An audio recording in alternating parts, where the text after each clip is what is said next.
This is the previous remaining topic of urinary catheterization, and I have already discussed the basic indications and its their environment, how to take the precaution during catheterization.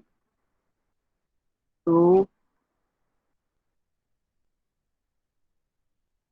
male catheterization leaving behind, coming to the male catheterization. What are equipment needed for male catheterization like hand sanitizer, disposable apron, sterile catheter, dressing pack, catheter appropriate length, already discussed whether female or with examination, catheter holder or leg strap before starting the procedure. Check that the patient is not allergic to any of the products used in the catheterization procedure, like latex, PVC,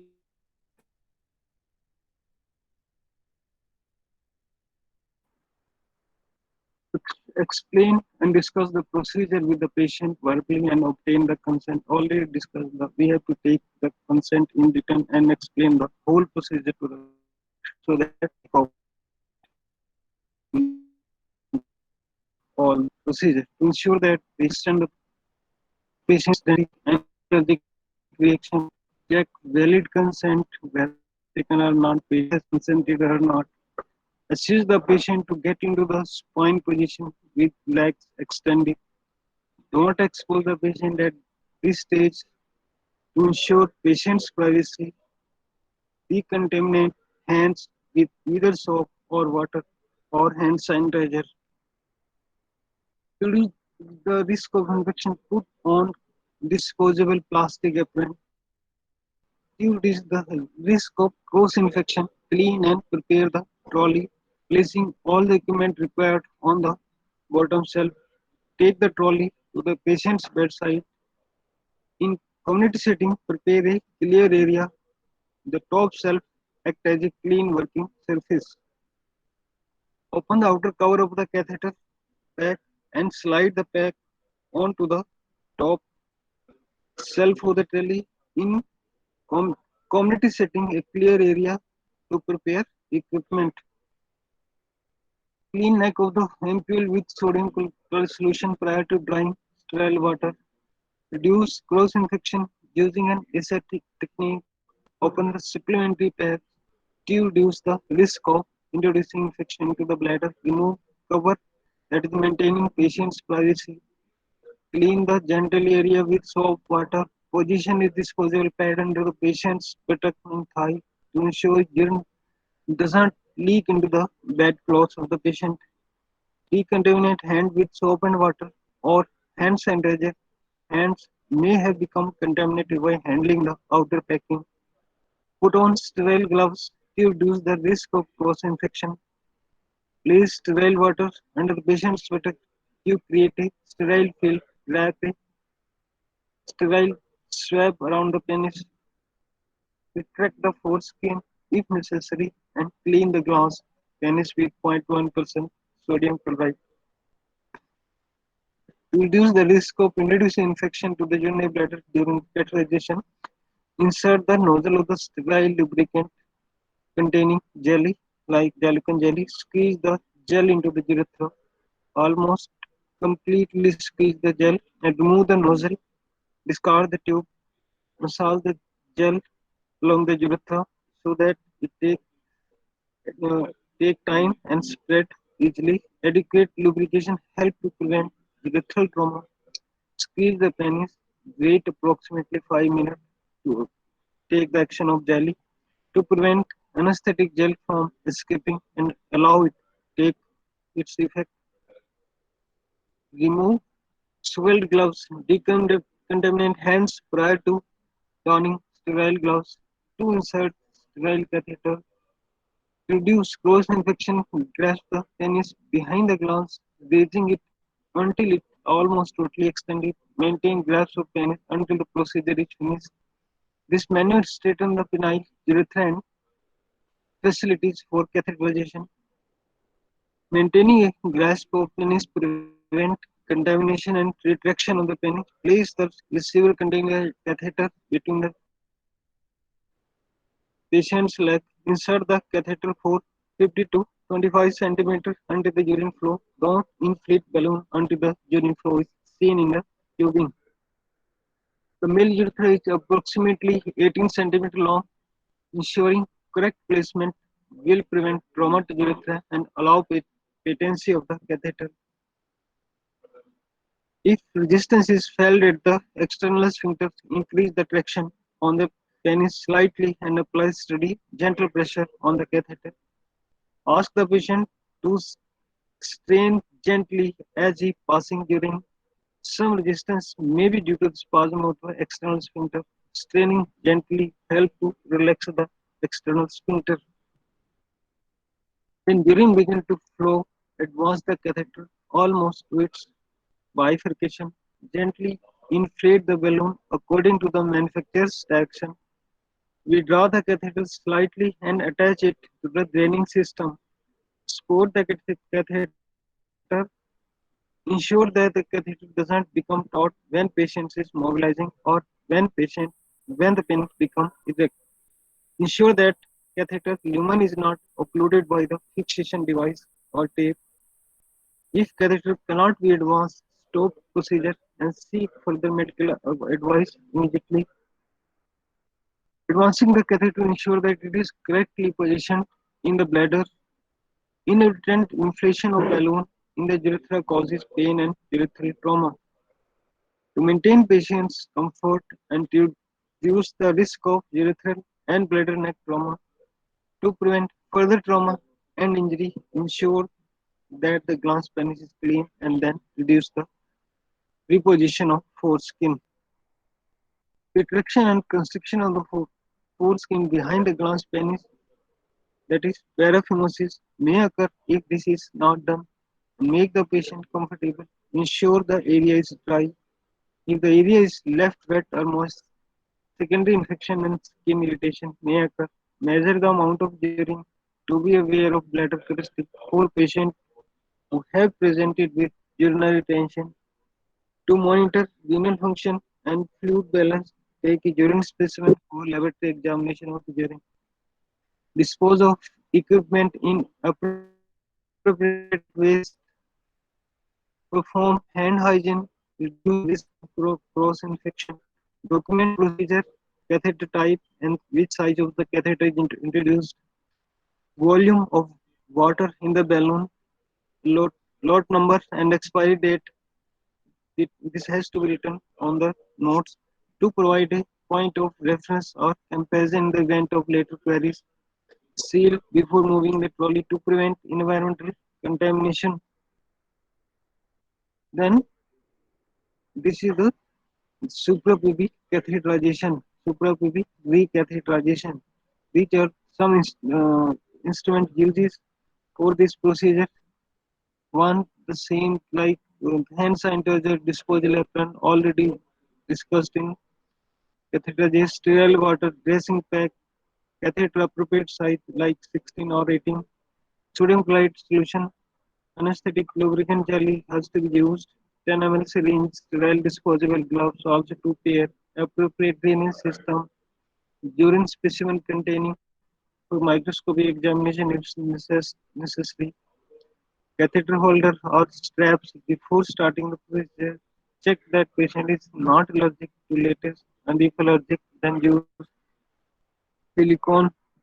Explain and discuss the procedure like in urethral catheterization, all the same thing. Take the consent of the procedure, discuss the procedure with the patient to ensure that patient understands the procedure. Check patient serenity again. Any allergic reaction, do not expose the patient at this stage to enable the suprapubic channel to maintain the patient's dignity and comfort. Ensure that a good light source is also available to enable area to be seen clearly. Decontaminate hands with either soap or water using the hand sanitizer. Reduce the risk of cross infection. Put on disposal apron to reduce the cross infection from microorganisms. Our clothes clean and prepare the trolley, placing all the equipment on bottom of the shelf.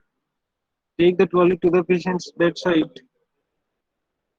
In community setting, Prepare a clear area for suprapubic catheterization. Preserve top shelf for clean working space. Clean hands. Open outer cover of catheterization pack and slide the pack onto the top shelf of the trolley.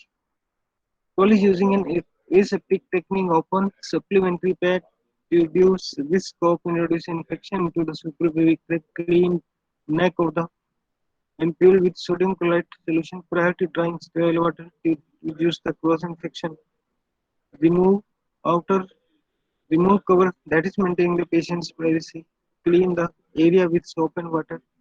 Position it disposable pad as required to ensure urine does not leak into the pad cloths. Decontaminate hands with either soap and water or using hand sanitizer. Hands may become contaminated by handling outer packing. Put on sterile gloves, reduce the risk of cross infection, place sterile towel, patient's abdomen to create a sterile field if necessary. Wash around the catheter site with soap and water, then dry the patient clean. Should be in, Patients should be encouraged to do this themselves also. Dispose of water attached to the indwelling catheter inflation valve. Drain balloon of water without aspirating forcibly to remove the old catheter and minimize the risk of coughing leading to difficult catheter removal. Remove catheter and back and dispose. Don't use force. If difficulties experienced removing catheter, contact a medical practitioner for advice. Note length of the catheter within the bladder and also angle of the fistula tract from which it's removed, and use this information to guide the insertion of the new catheter. To remove the catheter safety with minimal discomfort, trauma, and dispose of correctly. Lubricate lubricate cystostom site with sterile gel which is licensed for supervic use. Remove gloves, wash hands. Adequate lubrication helps to prevent urinary trauma. Use of local anesthetic minimize the patient's discomfort. Place the catheter in the receiver or attached to catheter bag to provide a temporary container for urine. As it clean, remove soiled gloves, decontaminate hands prior to donning. Sterile gloves to reduce cross infection.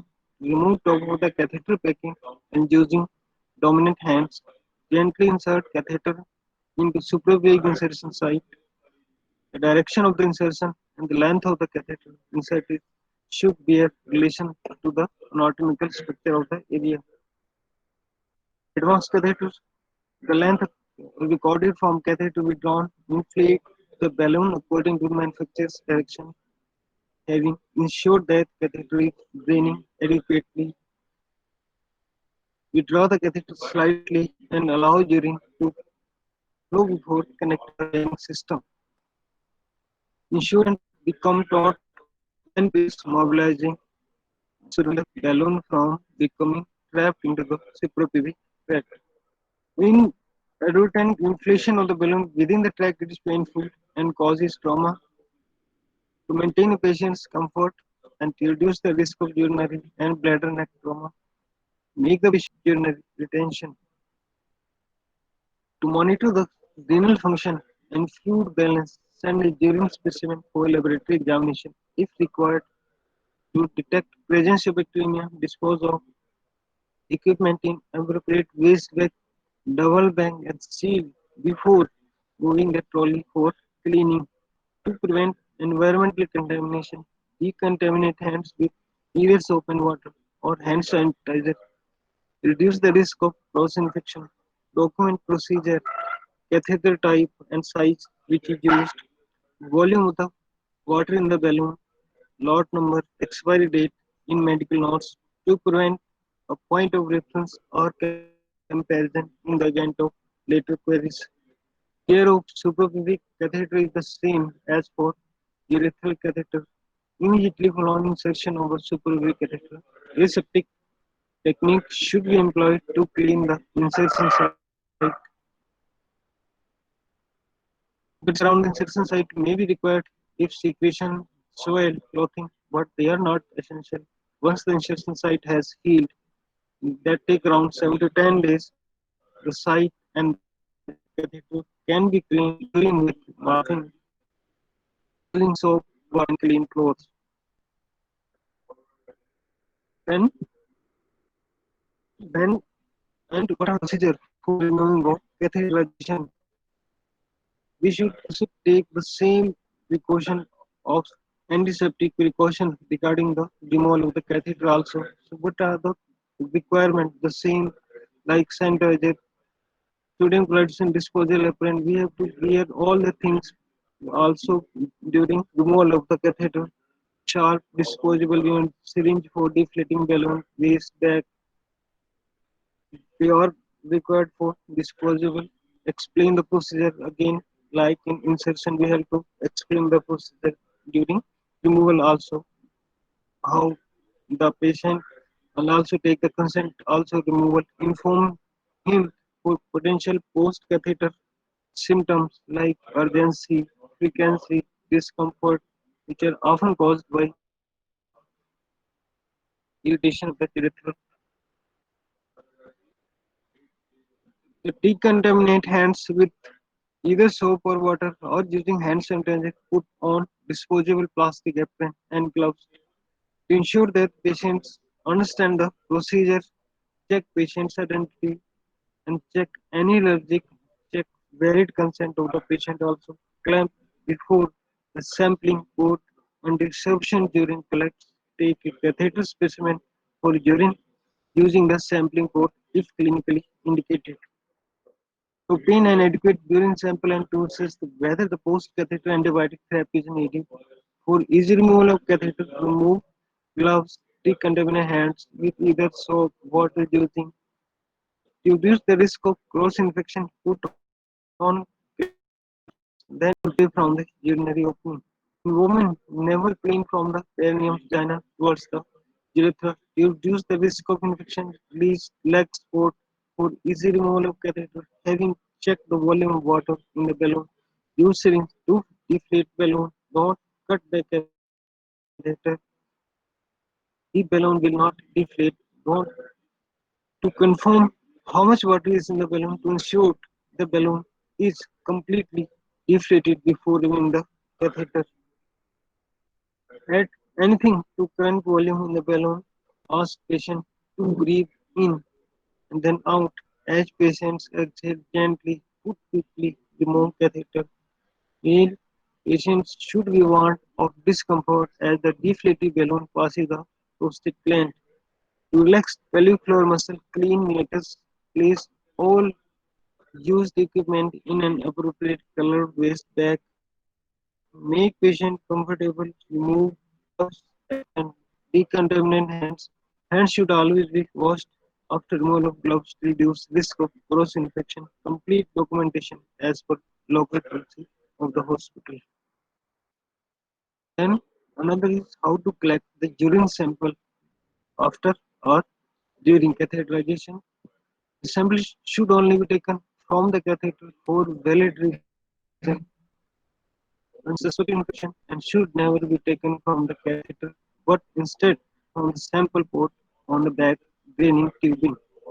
Equipment required the 5 ml sterile syringe and 23 gauge needle is also needed. Disposable gloves.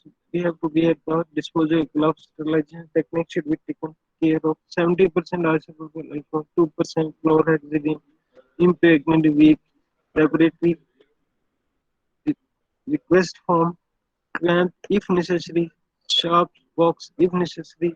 It has to be needed. Action rational regarding explain the and discuss the procedure again the every procedure and the consent regarding the procedure what are we are going to do procedure with the patients verbally and obtain consent to ensure that patients identity and understanding of the procedure and give consent. Wash hands or use hand sanitizer prior to putting on the disposable gloves and apron.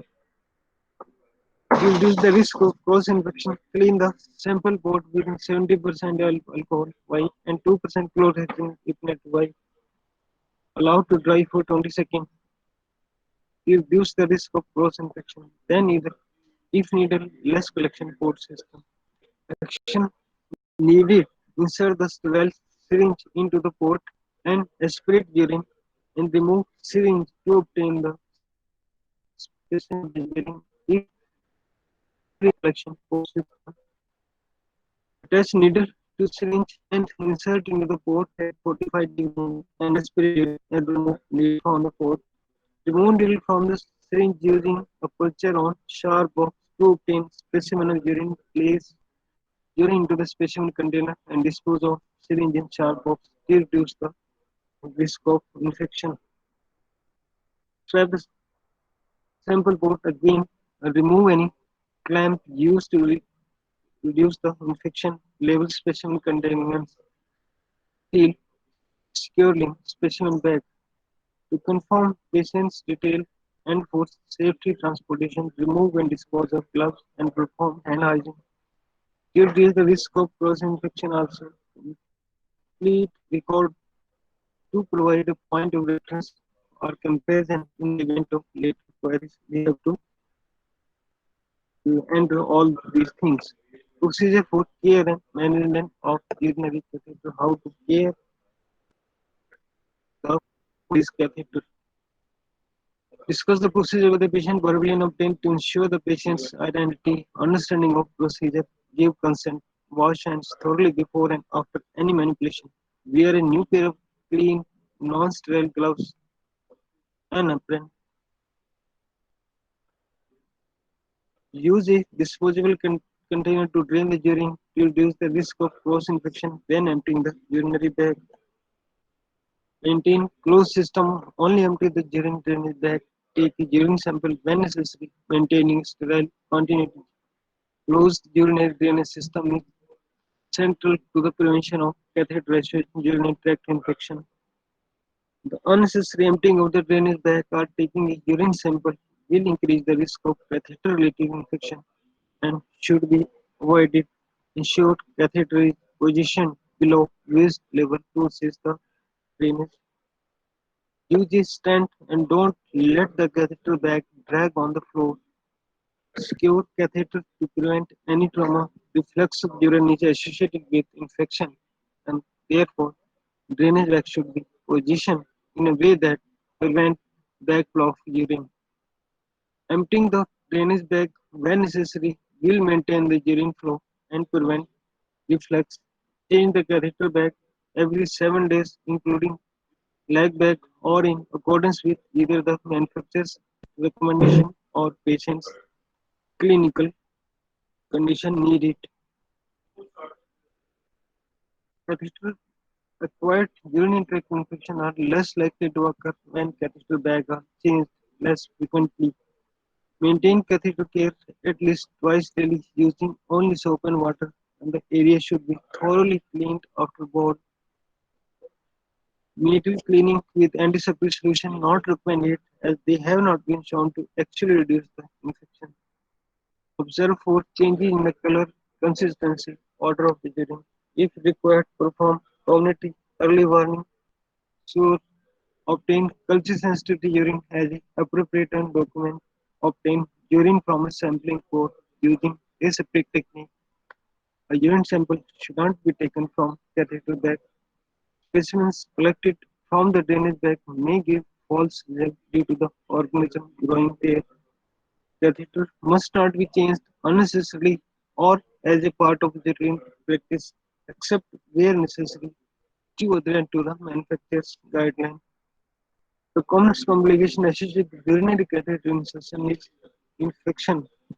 Coexistence factors may include trauma to the urethra or a poor aseptic technique during catheter insertion.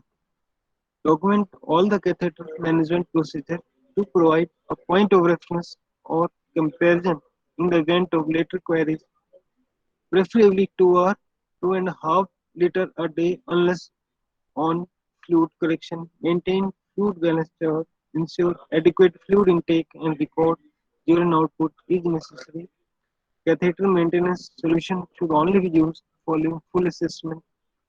They must be prescribed and documented with a clean plan for use, including the irrigation, installation, and washout, do not prevent infections.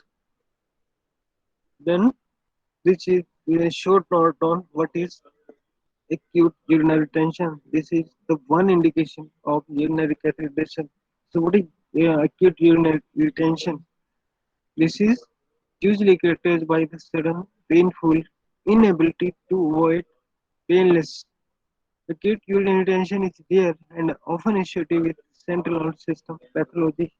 It may be further subdivided into precipitated or spontaneous retention. In the precipitated, urinary retention may be triggered by such event as surgical procedure with general or local regional anesthesia, excessive fluid intake, bladder overdistension, urinary tract infections, prostatic inflammation, excessive alcohol intake, or use of drugs with symptomatic or anticholinergic drugs. They can cause acute retention. In most cases, no triggering event is identified and acute urinary retention is spontaneous. In spontaneous acute urinary retention, the most commonly associated with a benign prostate hyperplasia and is regarded as a sign of progression. The difference between precipitated and spontaneous retention has clinical relevance because BP surgery is less common in cases of precipitated acute urinary retention. Acute retention occurs in obstructed or decompensated lower urinary tract. The exact cause is not clear. However, several mechanisms may be suggested for acute urinary retention. These include the increased resistance to flow of urine with either mechanical obstruction, urethral stricture, clot retention, or dynamic obstruction like increased adnextic activity, prostatic inflammation, then bladder overdistension like immobility, constipation, drugs inhibiting bladder contractility, and neuropathic causes like diabetic, diabetic dystropathy. They are some of the causes which increase the resistance of urine outflow. Then the chronic urinary retention. The chronic urinary retention occurs when a patient retains a substantial amount of urine in the bladder of each void. Defining a volume of chronic urinary retention is more difficult. The finding of persistent residual volume of more than 300 ml. Some authors suggest more than 500 ml after voiding often used as evidence of chronic urinary retention. Some patients may present with many liters in their bladder and patient may be asymptomatic or may describe low volume maturation, increased frequency, difficulty initiating and maintaining maturation. Other features of chronic urinary retention include nocturnal incontinence, palpable but not painless bladder, and sign of chronic renal failure. The lower urinary tract infections are common in both types of retention, whether chronic or acute.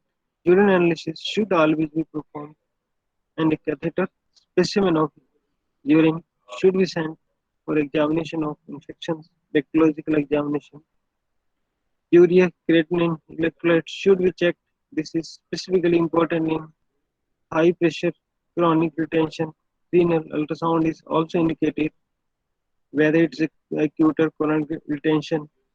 Prostate specific antigen PSA testing should be done to avoid during the acute episode since any inflammation of the prostate lead to a serious rise of PSA. So this is all about the catheterization and a short note on urinary